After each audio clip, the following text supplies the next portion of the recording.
Ito nga pala yung biglaang lakad na walang plano. Food check, may fried rice tayo. May fish. Alam ko fish ang malambot. Lupiang Shanghai. Maiba lang. Fried chicken. Ito napakasapit to. Ano nga ba to? Kare-kare napakasarap niyan. Di ko nga natikman yan eh. Fried rice ulit. Pansit. At kainan na. Ito, last but not the least, Mexican food to. Nakalimutan ko lang din kung ano yung tawag niya. Pero masarap naman. At tapos na nga ang kainan, kwentuhan mo na. Tignan niya naman, no, diba? Kahit saan mapunta. Kwentuhan to the max. Iba-ibang pwesto pa yan habang nag-iintay kami dito.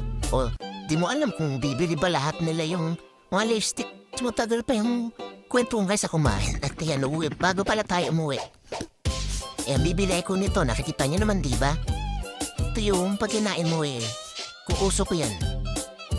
Grabe, para siyang rice ball. Nalagyan yung chocolate sa taas, ayan. Di ba mo uso pa yan? Hanggang uso ko lang yan. Di ko na nakain yan. Naubos kasi. Kala mo tapos na, hindi pa. Hanggang sa bahay, kwentuhan pa rin yan. Walang katapusang kwentuhan yan. At hindi ko na alam ang sasabihin ko. Pero pa namang voice over. Bye na nga.